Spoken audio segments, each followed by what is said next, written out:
The film which you are about to see is an account of the tragedy which befell a group of 5 youths, in particular Sally Hardesty and her invalid brother Franklin. It is all the more tragic in that they were young, but had they lived very, very long lives, they could not have expected, nor would they have wished to see as much of the mad and macabre as they were to see that day. For them, an idyllic summer afternoon drive became a nightmare. The events of that day were to lead to the discovery of one of the most bizarre crimes in the annals of American history, the Texas Chainsaw Massacre.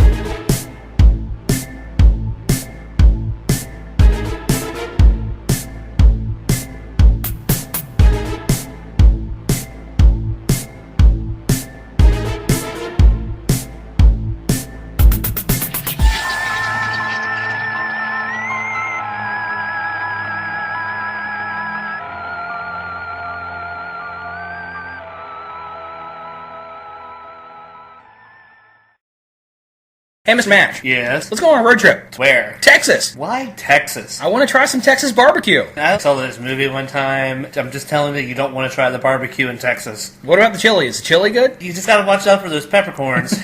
The big 4 horror franchises. The big 4, I should say, 70s, 80s horror franchises. What are they? Nightmare on Elm Street. Which we've done an episode about. Halloween. Which we've done an episode about. Friday the 13th. Which we did an episode about. So And what does that leave? Texas Chainsaw Massacre. Which is a big one, though when you compare it to Halloween, Nightmare on Elm Street, and Friday the 13th, it's a much less prolific series. That first movie is a hugely iconic, great film, but none of the sequels have been as popular or successful as that first movie. Think of Leatherface as this great long-running horror character, but 7 movies in 40 years is not a lot. I understand where you're coming from, but if you think about it, Nightmare on Elm Street's only had 9. Friday the 13th, Nightmare on Elm Street, we were getting yearly entries in those series, and that's never happened with Texas Chainsaw Massacre. First one is so iconic. But one of the best horror films ever made. If you watch this movie at the right time in your life, it's going to fuck you up. We did an episode a couple months ago. We were reading a list about all-time greatest horror films. The original Texas Chainsaw Massacre was on all of those lists. It's very much based in reality. It's very possible. It's something that can really happen. Yeah, there's no fantastical element to the series. I do want to point out, though, that they imply that the Sawyers are into the occult in the beginning, when they do the body up on the gravestone and all that stuff. Yeah. Okay, well, they talk about how it was a ritualistic display, all kinds of bones and stuff like that are set up in very ritualistic looking. Well, yeah, they decorate their house with human bones. Like, for instance, when Franklin comes across a pile of bones. I never took that to feel like these killers were trying to perform occult rituals or anything like that. I just thought that was their brand of crazy. What happened was true. The most bizarre and brutal series of crimes in America. This is the movie that is just as real, just as close, just as terrifying as being there. Even if one of them survives, what will be left? The Texas Chainsaw Massacre. After you stop screaming, you'll start talking about it. You mentioned earlier how the film feels like it could happen, and infamously, the first Texas Chainsaw Massacre from 1974 was told as a true story, which is, of course, false. There was no real-life Leatherface. There was no guy who killed people with a chainsaw and made a mask out of their skin. And then ate their flesh. The series was loosely inspired by Ed Gein, who was not even a serial killer. He only ever killed 2 people. You have to kill at least 3 to be classified as a serial killer. Oh, well, then I'm still good. Infamously, it begins with that title crawl. You know who that narrator is? Who? That is John Larroquette. Don't know who John Larroquette is from the John Larroquette Show and Night Court? You never watched Night Court? Saying the movie is a true story is an intentional move. The film has the sense of reality to it. It feels like a snuff movie. Yeah, for such an independent film, the gore effects are top-notch. When that chainsaw slices into that flesh, it looks like real flesh getting sawed by a chainsaw. But is there a lot of gore actually on screen in the first one? It's pretty gory. Obviously, this movie directed by Tobe Hooper, who would go on to make Poltergeist and Salem's Lot. He filmed this movie with a PG rating in mind. Really? Yeah, so he intentionally kept a lot of the violence off screen. There's actually very little blood. The scene where Franklin gets awed is the most bloody scene in the movie. You never see a chainsaw really cut into flesh. The chainsaw. Okay, at the end when Leatherface trips and the chainsaw hits his leg, okay, that's the only time you see somebody get killed with a chainsaw in this first movie. That actually makes the movie way more disturbing. Instead of focusing on the spraying blood and gore, it focuses on the people's faces as they writhe in agony. The most disturbing kill in this movie for me is the very first one. The name of the character is Kurt. Goes into the house, he goes up to the slaughterhouse door, and it opens up, and there's Leatherface, big as life, almost fills the doorway, and he cracks him over the head with a hammer. Starts the twist. Sees. Leatherface cracks him again, drags him behind the door, and slams it. Holy shit. That's the movie's announcement that you are in for something else. Oh, this movie's terrifying. Even though there isn't really that much gore in the movie, you still feel about half as crazy as Marilyn Burns by the time you're done watching this. It takes place in a world gone mad. Early on in the movie, when the kids are in the van, they're listening to the radio. The guy on the radio is talking about how there are grave robbery going on. As they go further and further away from civilization and into the countryside, the world gets more insane. They go to this town, and there's this drunk guy on the ground, driving around and rambling to himself. According to Tobe Hooper, the opening credit scene, close-ups of the sun, is meant to imply that solar flares are driving people insane. Okay, I guess it loosely implies that. And when they get to the abandoned house, there's that shot of the Daddy Longlegs nest in the corner of the house, which is weird. Hear them moving. The sound design in this film is very unnerving. Yeah. There's no traditional score, it's just noise. Ugh. Now, what do you think of the teens in this movie? Are they really particularly memorable characters? Not really, but I think that's the point. They are meant to be characters anybody can relate to. Franklin's an annoying character that couldn't wait for Leatherface to off him. Why is Franklin so annoying? All the other characters are normal. Marilyn Burns is Sally. She's the most level-headed of the group. Terry McMinn is Pam. She's into astrology. Oh, that was another thing. That's why I brought up the occult thing. They linked the astrology with Pam says that there's a bad sign, which is an early foreshadowing that crazy shit's about to happen. The dudes, Jerry and Kirk, there's nothing to them as characters. like man for purposes, I guess. Yeah, he's a hippie. His shirt's open. Why is Franklin so annoying? He rolls down a hillside into his own urine. That is the character's introductory scene.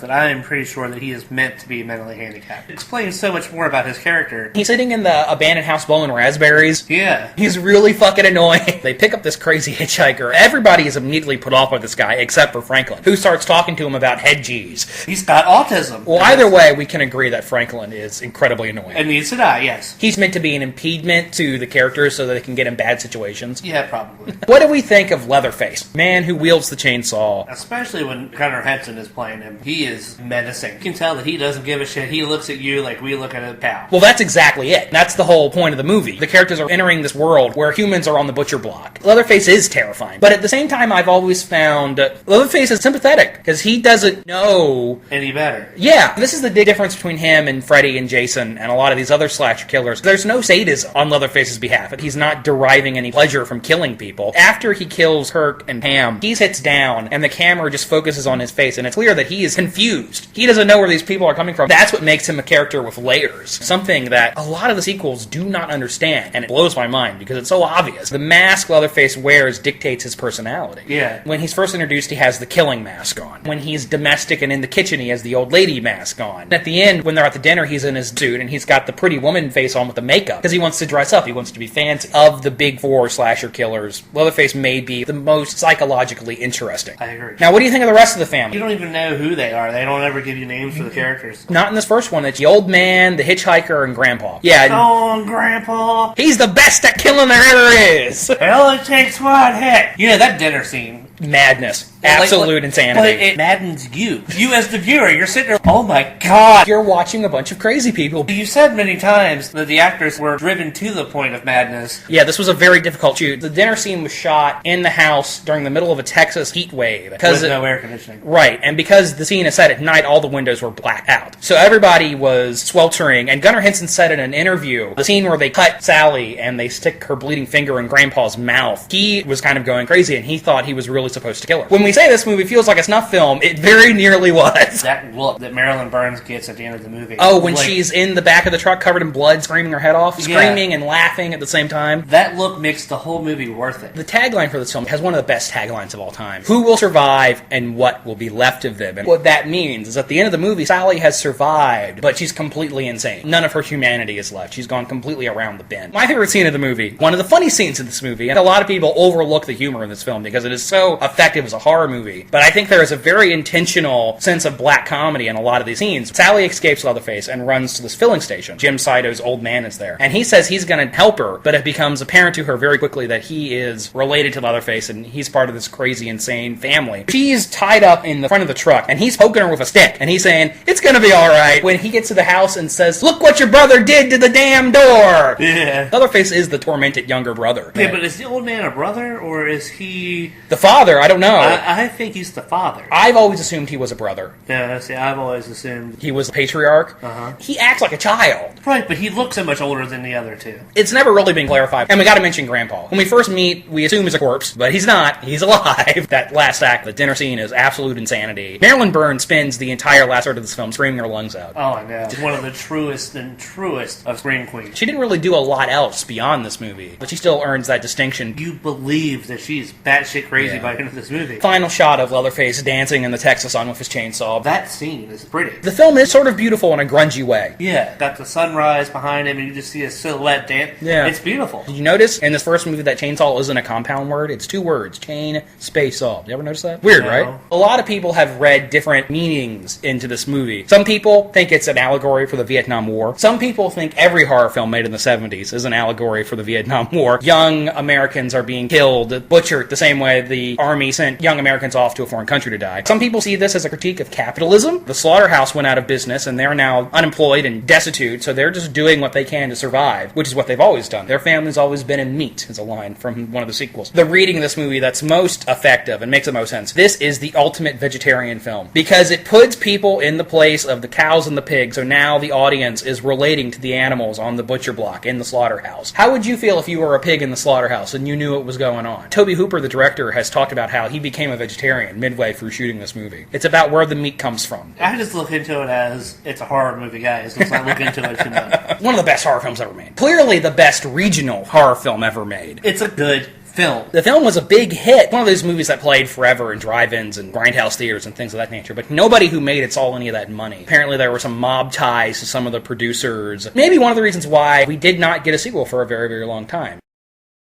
13 years ago, audiences across America were horrified by the savagery of a faceless killer. In the wake of this bizarre rampage, he vanished. Now, after more than a decade of silence, he has come out of hiding. Texas Chainsaw Massacre 2. The buzz is back.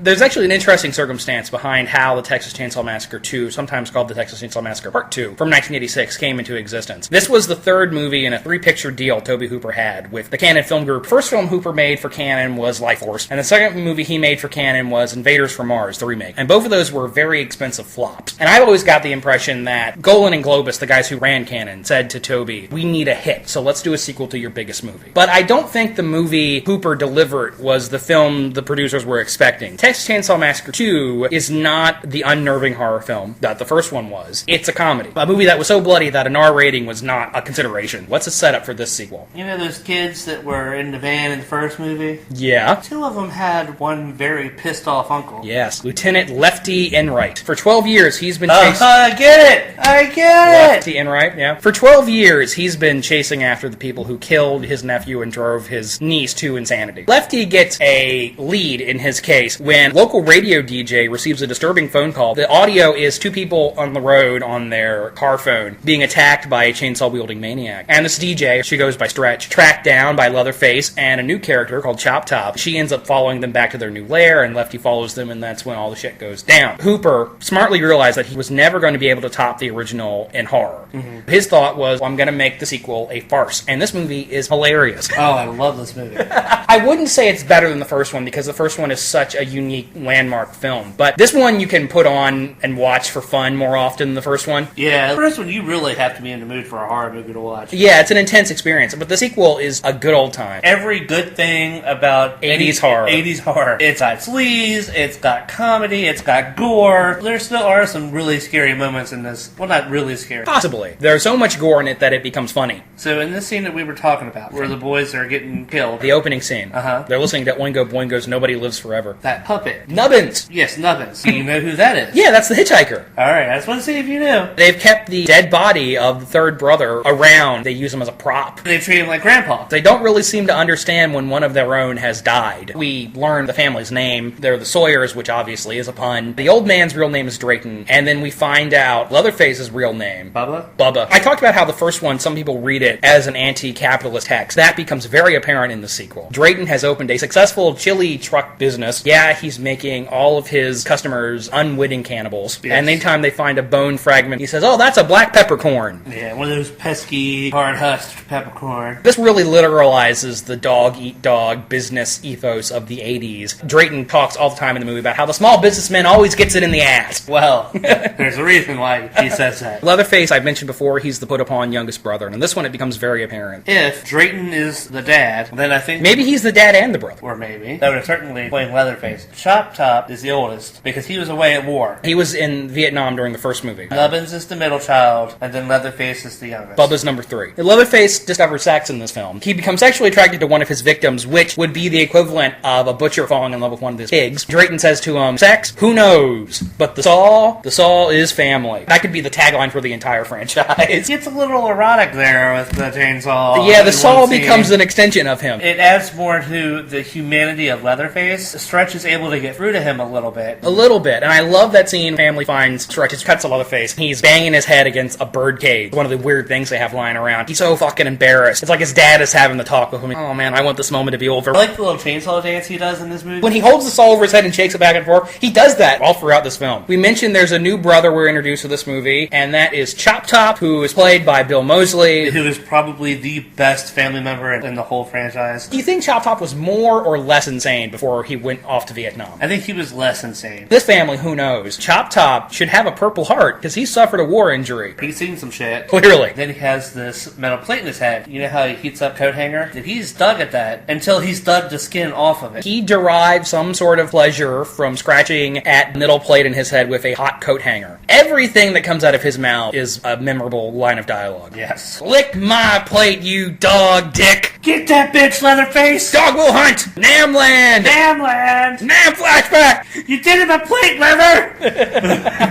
Completely nuts, and it's hilarious. And this is a movie that made Bill Moseley a horror icon. Failed to mention one very important part about this character. We've met him? We've met him. Yeah, we've met him. He's the one who drags around Nubbins. He dreams of opening a Vietnam-themed amusement park. Love Chop Top. He is just endlessly amusing to me. My third favorite thing about this movie? Caroline Williams in those jean shorts? Okay, so my fourth favorite thing about this movie? At the end, when Lefty really gives it to Drayton Sawyer in the rear, slices that shit right open. I never thought I'd see the day where we would actually see somebody take a chainsaw up the ass. Well, you make it sound a little more graphic than it is. The gore leaves nothing to the imagination. The opening scene has a head being sawed in half. Chop Top kills LG, Stretch's buddy. He gets hit with the hammer, and more blood than is in the human head comes out. Yeah. We see Leatherface make one of his skin masks in this one. It has a little electric carving knife, which is a little baby chainsaw. I like those little subtle touches in this movie. So many little character moments for Leatherface that I love. Yeah, it's basically like a parody of the first one. It still adds so much to the mythology. We really get to know the family in this one. Stretch is in the film, she's the protagonist, Lefty's the hero, but it's really about Leatherface and his brothers. Now, what do you think of Caroline Williams' Stretch? She's great. I like her. She's a DJ for an alternative new wave punk rock station. She has that punk rock energy. She's a little more proactive than Sally. She fights back a little more. By the end of the movie, she also is insane. Now, we gotta mention Dennis Hopper as Lefty, one of my all-time favorite actors. I'm gonna take that back to hell! I'm the Lord of the Harvest. What is that, some new health food chain? Bring it all down! This movie was released the same year as Blue Velvet and River's Edge, and in all three movies, Dennis Hopper plays somebody who is completely insane. This was part of Dennis Hopper's comeback. This was after years of him in the wilderness, high out of his gourd on every single drug imaginable. A point where I think a lot of people thought his brain had gotten fried after so many years of so many illicit substances. Zombies, man. He rarely blinks. He has that Dennis Hopper intensity. This is the definitive Dennis Hopper movie. Well, no, that's Blue Velvet. This is number 2. I've never seen Blue Velvet. So. Frank Booth is the best Dennis Hopper character. Lefty is the second best. I love the scene when he goes chainsaw shopping. Yes. It's a goofy scene. It really doesn't advance the plot in a lot of ways. I love how extended it is. And he cuts the log. And he's hacking at it. And the shop owner's watching and laughing.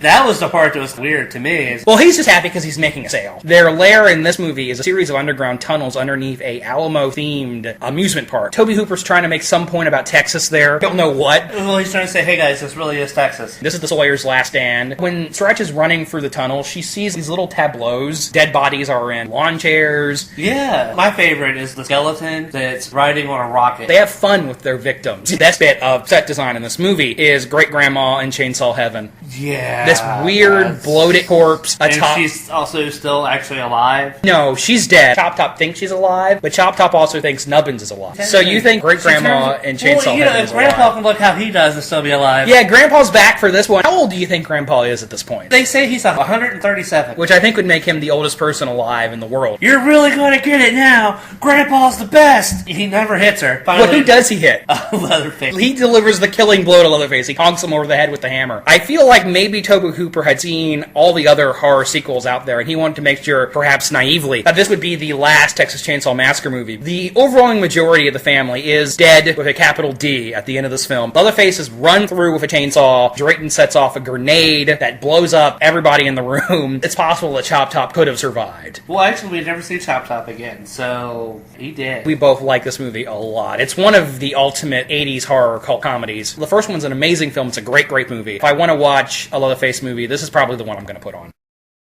Some tales are told, then soon forgotten. But a legend is forever.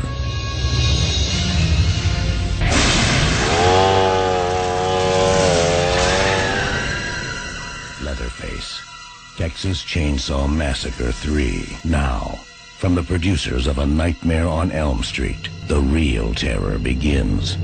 November 3rd.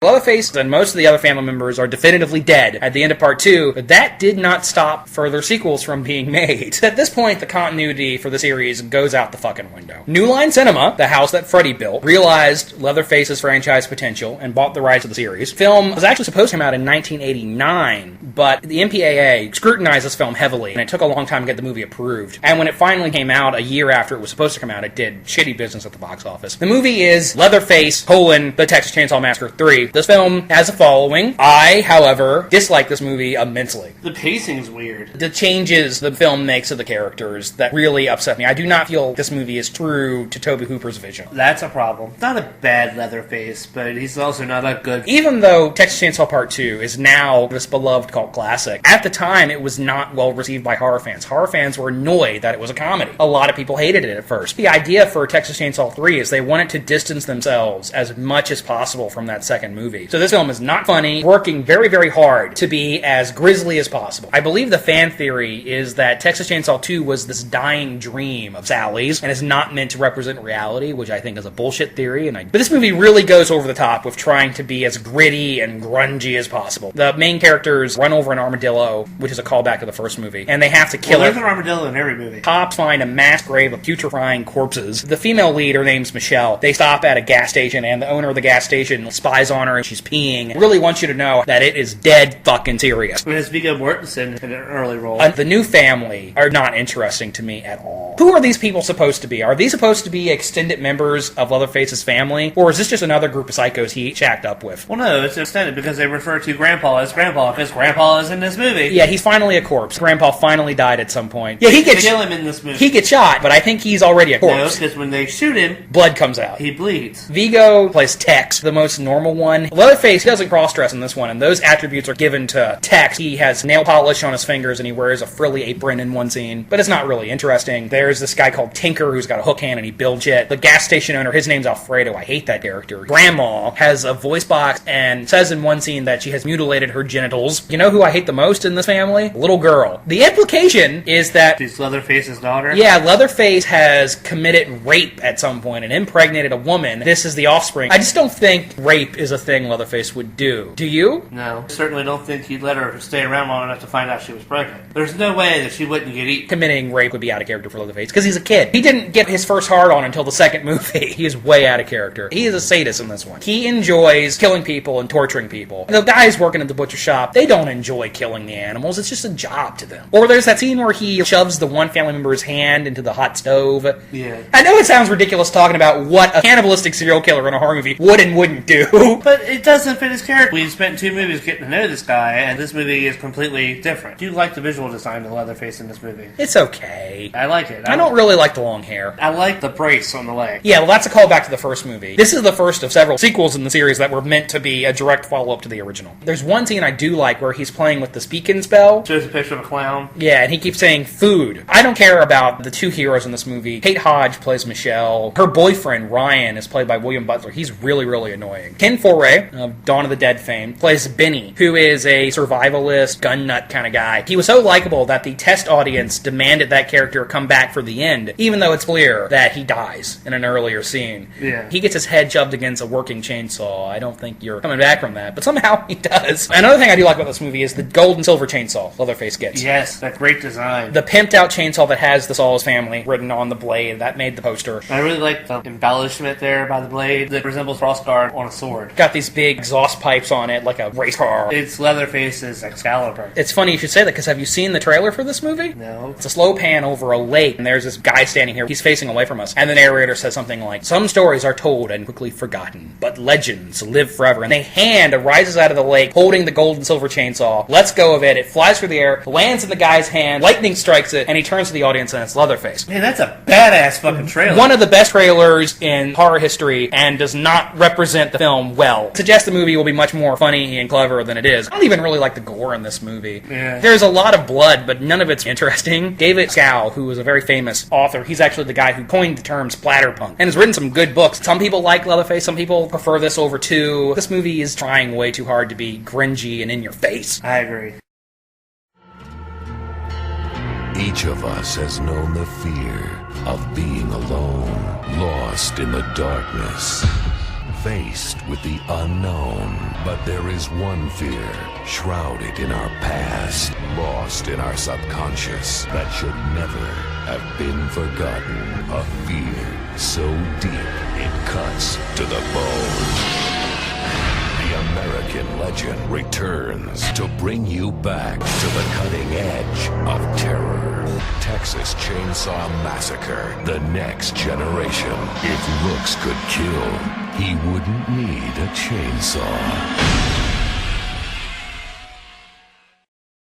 The co-writer of the original movie is a guy named Tim Hinkle. Obviously, he has some ownership of the name Texas Chainsaw Massacre, and he decided to take that partial ownership and use it to make a movie. The result was a film that was not widely released. I believe it was filmed in 94 and didn't actually come out till 98. It was originally called Return to the Texas Chainsaw Massacre, and that version actually did get released in some countries overseas. But when it was released in America, it was re-edited and retitled Texas Chainsaw Massacre, The Next Generation, which is not a title that represents the movie. Right. This film is mostly hated. A few people stand up for a couple things about it. I like this one maybe a little bit more than 3, but the 4th film is still bad. Yeah. This is a very, very strange film. It's like it tries to recreate the craziness of the first film. That's what it's going for, I but think. completely misses the point. Yeah, it seems to be going for comedy in some ways, but then it's still trying to be scary. The result is just a very strange, uneven film. And hey, Matthew McConaughey is in this, and so is Renee Zellweger. Famously, 2 future Academy Award-winning actors are in this movie, and rumor has it that both Zellweger and McConaughey sued to keep the film from getting a wide release. The movie only played in 8 theaters. I don't know if that's true or not, but a good story. A lot of people say that Matthew McConaughey is the best thing about this movie, and I think he is. Yeah. His performance is nuts. Well, there's only one person that plays crazy better than Matthew McConaughey. God, what? Michael Shannon, Christopher Walken, Crispin Glover. Nicolas Cage. McConaughey's performance in this movie is Cajun. He's got this robotic brace on his leg that's controlled with a TV remote. Occasionally, another character will get a hold of it and his leg will just start spazzing out, and he is screaming and yelling and putting shotguns in his mouth and cutting himself. It's a completely unhinged performance. Plot-wise, this has got a generic slasher movie setup. A bunch of kids have a prom. The one girl finds her boyfriend cheating on her. They all somehow end up in the car. They find a car crash on the side of the road. They call a tow guy, and the tow guy is Vilmer, that's McConaughey, and they end up at the house where Leatherface and his gang is hanging out. The one thing that I like about the movie is the crazy maternal figure in this. Darla, and the actress is Toni Perinsky. But I like her. I don't like her. Well, I like her. It's not because she shows her tits. No, it's not that.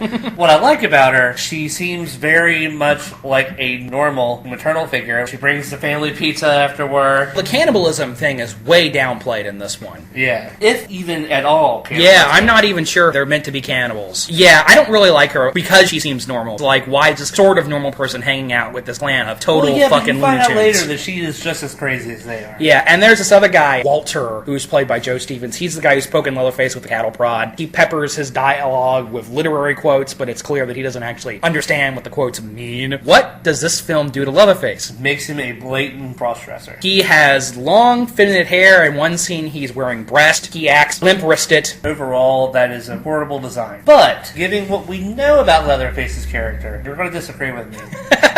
But it would almost, in a weird way, make sense if he were to skin the breast off of a female and would wear those, but I don't think that he would go as far as wearing the lingerie. The breast isn't a Gein thing. Assuming Gein was the inspiration for Leatherface, there's some basis there. But other than that, I hate the design. I hate the idea of turning Leatherface into the campy, effeminate character. It's a very, very strange decision. And isn't this one also one that tries to say, okay, well, this is the real sequel to the original? Kim Hinkle has said that, and I don't know how this is a sequel to the original. I don't really see any connection between this movie and the first one. It's almost a remake. It has a lot of the same story elements. Leatherface hits the boyfriend over the head with a hammer, then he hangs the girlfriend on a meat hook. He chases a girl out of the house, destroys a door, she jumps through a window, she escapes to a local business, which then turns out to be associated with the lunatics. The film climaxes at a crazy dinner party. Yeah. Even with all of that, that is still not the weirdest thing about this movie. There are just some very strange scenes in this film. There's a moment where Renee Zellweger's character is in a trash bag in a trunk of a car. One of the killers opens the trunk and talks to her, and there's a cop standing right next to her. And nobody seems to notice that something strange is happening. You remember Grandpa's cameo?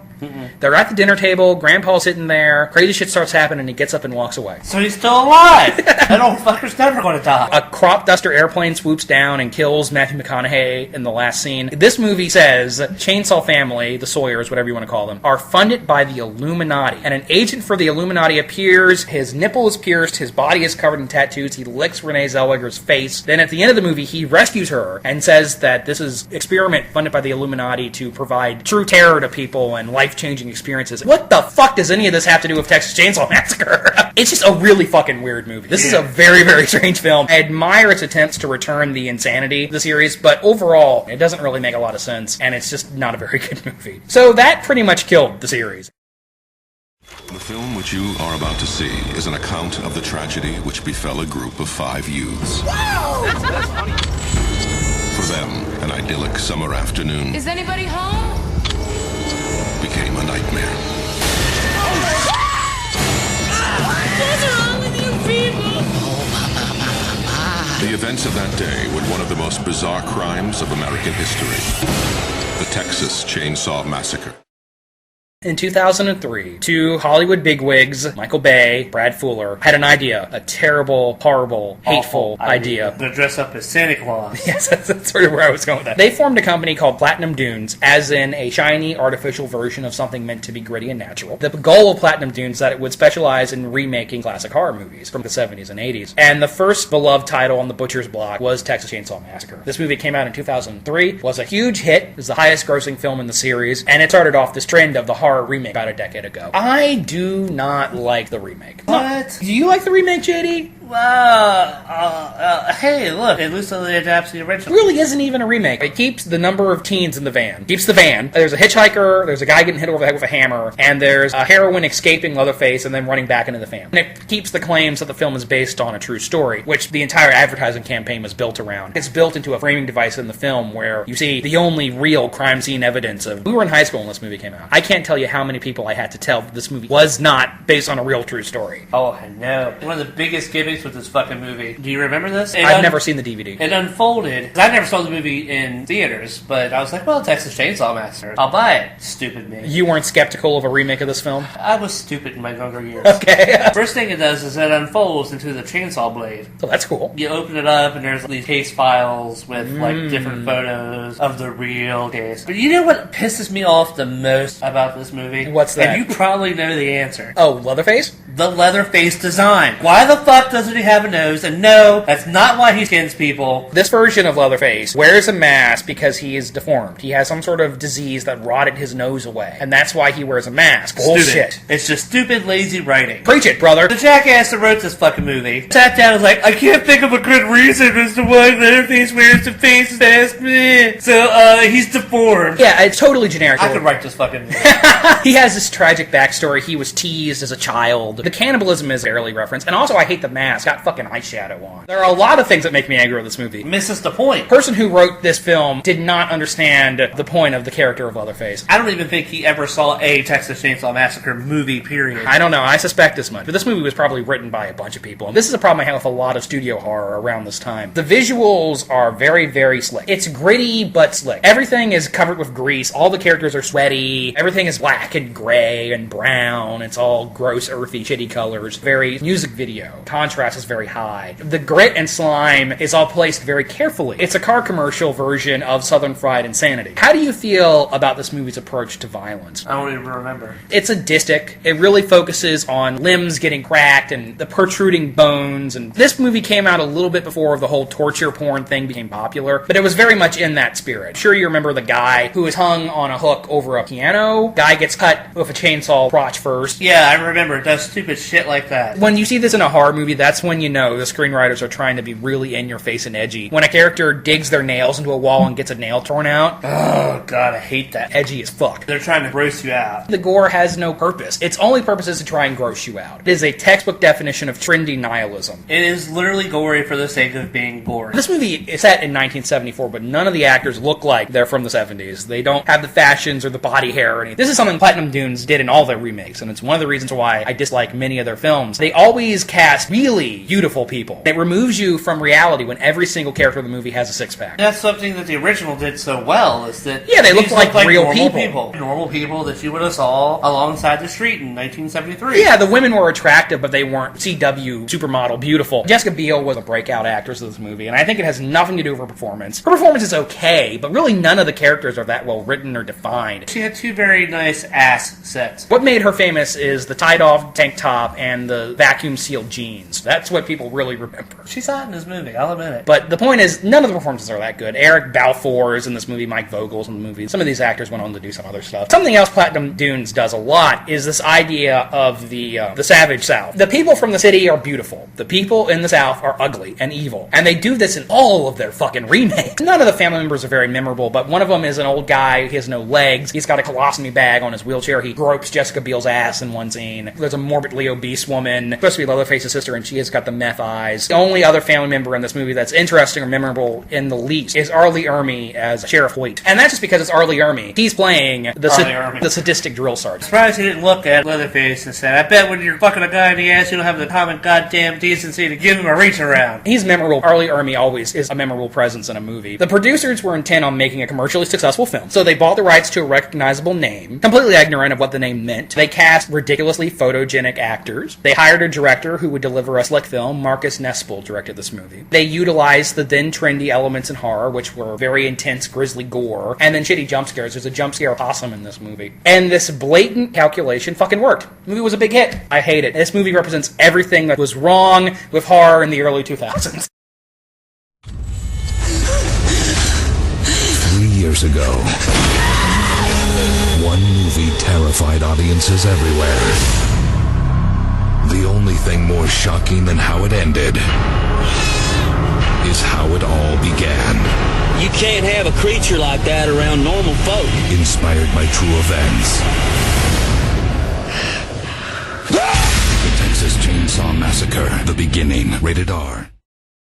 As much as I hate that remake, somehow they made a worse fucking movie. Somehow! They probably should have gotten the sequel to the remake or a follow-up the next year. That was obviously Platinum Dunes' plans. We want to crank out series. But there were some problems. Apparently Dimension Films tried to buy the rights to the Texas Chainsaw Massacre name. Leatherface is not owned by any one studio. It's owned by the creators of the original movie, and they licensed it out to other companies. There was just a narrative problem. At the end of the remake, Leatherface got his arm chopped off, and that would make future chainsawing difficult. So they decided to make a prequel, which was given the generic subtitle of The Beginning, and that came out in 2006. This one is set in 1969. One thing about this movie that I think is sort of interesting. Throughout this franchise, we've heard about how the slaughterhouse shuts down, and this is what causes the family to become cannibals. We get to see that. By the way, the remake version of Leatherface is called Thomas Hewitt. He's not Bubba Sawyer. After he gets fired, he kills his boss, steals a chainsaw, walks home. Meanwhile, his adoptive brother, Hoyt, murders the sheriff. 4 teenagers who are headed to California through Texas. They run into the family and blah, blah, blah.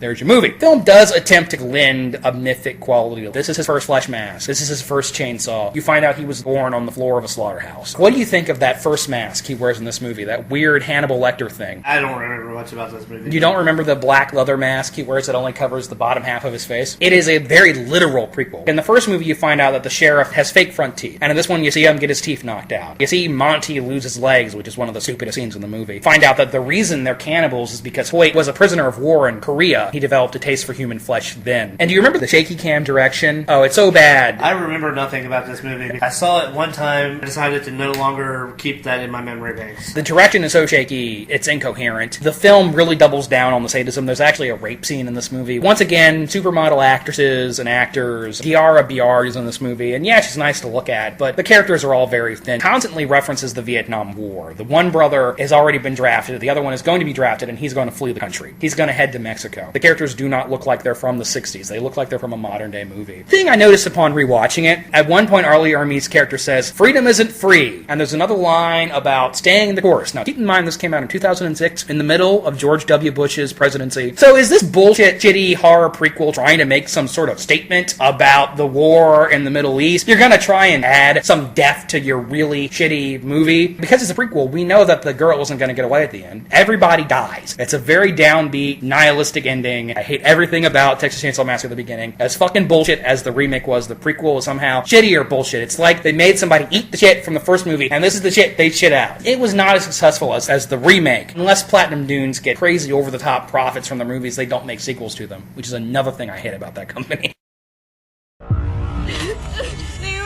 They were trying to kill me. So do you know anything about this place? Just the address. Who is he? This town's dirty and secret. He was wearing a face. A human face. Who is that? Welcome to Texas, mother... Texas Chainsaw in cinemas from January 9th. Platinum Dunes' license of the character lapsed, and a different company picked it up. It was picked up by Lionsgate, was the distributor, and Twisted Pictures was the production company. They're the same people who did the Saw franchise. And that led to a lot of punny headlines in entertainment magazines about how they were trading one Saw for another.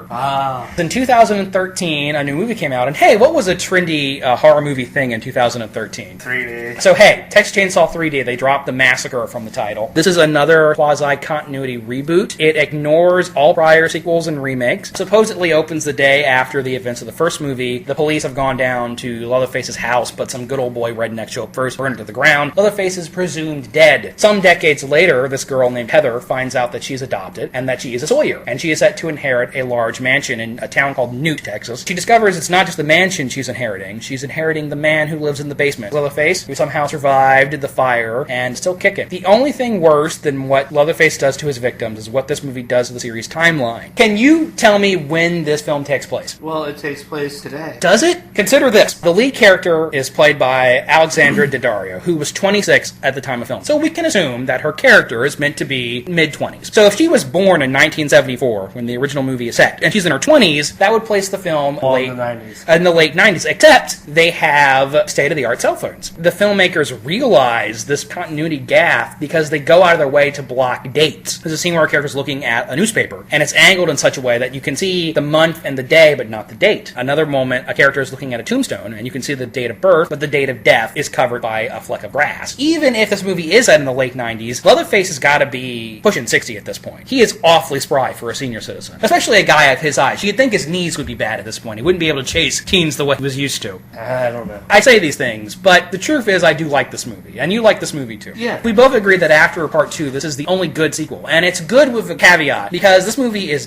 dumb. Dumb as hell. And I mean that in an endearing way. The continuity timeline thing, which a lot of people got hung up on, is one of the reasons it's dumb. Even though this movie claims fidelity to the original, it does model itself after the remake, because you've got the big mansion. It seems unlikely that the Sawyers in the first movie, who were so poor they had to eat people, were related to somebody who owns a great big mansion. But maybe she disenfranchised herself. But then she's still taking care of Leatherface. Yeah, but they say in the movie that nobody loves you like family. But maybe she does realize that Leatherface is more of a victim than a victimizer. Which is something a lot of people hate about this movie, and I like. Any horror series, eventually the audience is going to start rooting for the monster. I'm surprised it didn't happen sooner with this franchise. Yeah. Leatherface, in this one, he's a nerd. He's in his old age, he's living at home in the basement, spending his free time doing his hobbies. I know, it's almost like it's a filmmaker's view of horror fans. Maybe it is. It's so meta. Notably, Leatherface does not have a fucked up face in this one. You see him making a mask, and you get a glimpse of his face in a mirror, and his nose is intact. I would hope that was a deliberate jab at the remakes. You get to see how he fastens the mask to himself. Sews it through his cheek. That scene makes me cringe. He is this cannibalistic serial killer. The cannibalism thing is pretty explicit in this one. But you still feel bad for him. Later in the movie, redneck good old boys are holding him down and beating him with a chain and kicking the shit out of him. He's killed lots and lots of people. You still feel like, well, these guys are dicks. Well, but that's the thing about Leatherface. He kills these people, but to him, they're just food. He doesn't understand that he's not supposed to eat those people. There's something perversely amusing about the movie making this brutal slasher more or less the hero of the film. There's kind of a great twist there in the movie. Great? I don't know if I'd call it great. It's a good twist. Entertaining twist. The actors are all very good looking. Frequently have nudity to show off their abs and shit. Hold on though. The black guy, I can't remember his name. Yeah, that's Heather's boyfriend. He's very much your washboard abs. Macho guy. And then you have the best friend. He cheats with her and she's stacked. The main character, who we love and think is downright gorgeous. Oh, don't fucking give me that bullshit that she's supposed to be gothy and quirky. Alexandra Daddario is amazingly beautiful. But she's not textbook horror movie hot. That's bullshit. But it's the black hair and the eyeliner. Okay? If they were trying to make her seem the gothy, unconventionally attractive one, they failed, because she's straight up A-grade hot. They pick up a hitchhiker, but he's a thief in this one. All the characters are assholes. Well, at least he's not related to the family. What do you think of the use of gore? I would say that this movie does not have the mean-spirited violence of the remake. It's still an incredibly gory film. I agree. But I'm going to explain why. It's like gore in a slasher film. Not meant to be realistic. It's movie violence. It's cool violence. It's playful. It's not meant to be gritty and in your face and sick and unnerving. Right. Okay, so you agree with me. I do agree with you. That's a distinction that maybe only horror fans will understand. My favorite scene in the movie is the van scene. He's got the van tipped over and he's trying to get to the girls. Right. That is a very effective, scary moment. I'll give you that one. Another reason some people hate this movie, and I like it, is because it's sort of hokey, a goofiness to it. The movie set on Halloween. There's a sequence at a carnival, and then there's this creepy mansion with a big iron gate. And he throws the fucking chainsaw. There's the 3D elements, too, so shit's getting shoved into the audience's face. As dumb, rock bottom dumb as this movie is, at least it's actually about something, because there's this theme of family. At the beginning of the movie, when the good old boys are trying to lynch Leatherface, all these Sawyers from somewhere show up to protect him. Bill Moseley and Gunnar Henson are in that scene. Heather's adoptive family are all assholes, and as soon as she meets the Sawyer clan, she feels like kinship with them. And at first she's terrified of Leatherface, but after they realize they're related, they start working together, and by the end of the movie, she's protecting him. And cooking him dinner. Yeah, and it's absurd on the surface. The movie's not just going for the gross out, it's trying to actually say something. And trying to put a little heart into the movie. I appreciate that. One of the many sequels to this franchise that actually tries to understand where the character came from. I agree. It's really the only one that gets Leatherface right. This would be a good Halloween viewing because it's campy and goofy and fun and gory. Textbook horror trope. Yeah, absolutely. A lot of the cliches are present. The slut dies and so on and so forth. To be fair, that cunt deserved to die. Wow, that was angry. Whatever his name was deserved to die too for running around on a pretty little thing like... What man in his right mind would ever screw around on a girl who looked like that?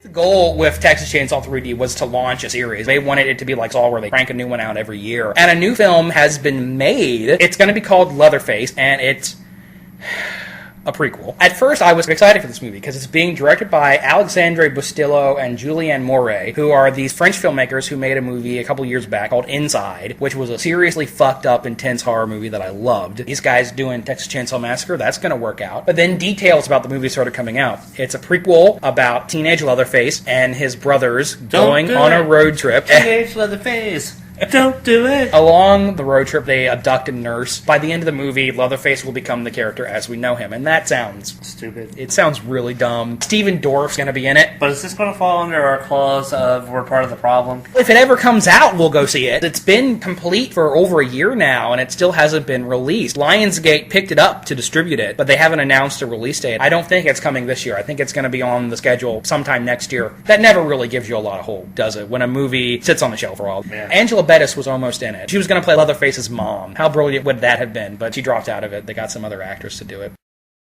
Hey, lick my plate, you dog dick!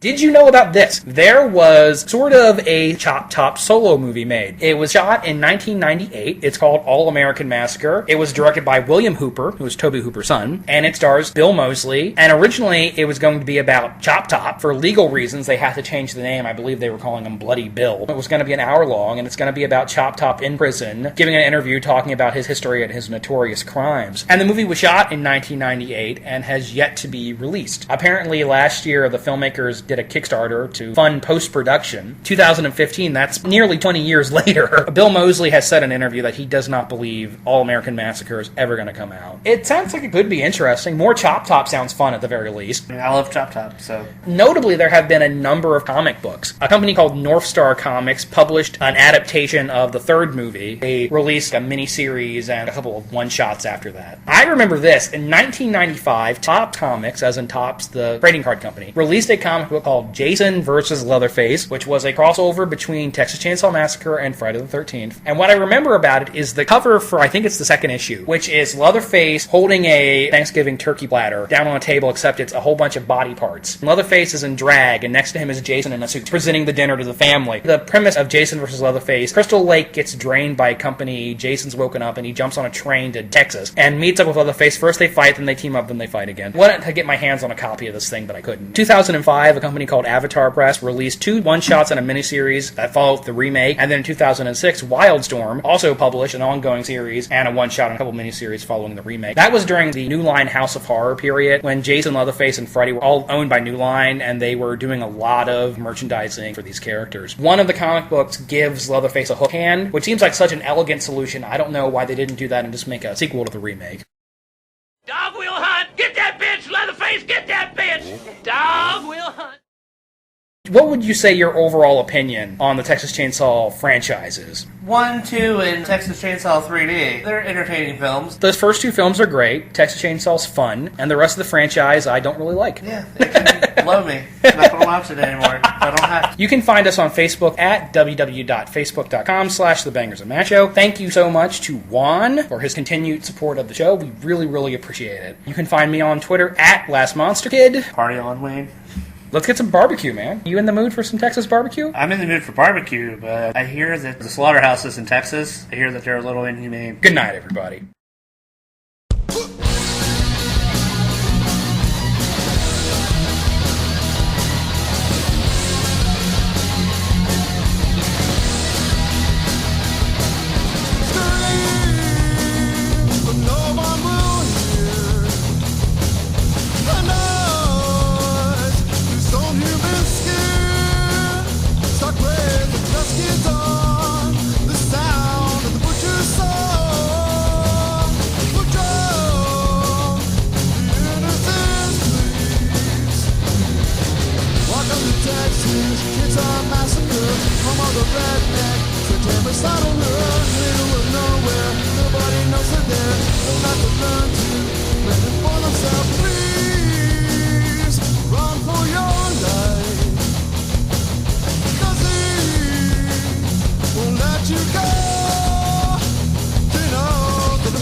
Texas Chainsaw Massacre, home of the redneck, September slaughterer. This is the wrong turn, down a country road, and only one of them got out alive. She will fight to be free from the family, or be cannibalized. Gotta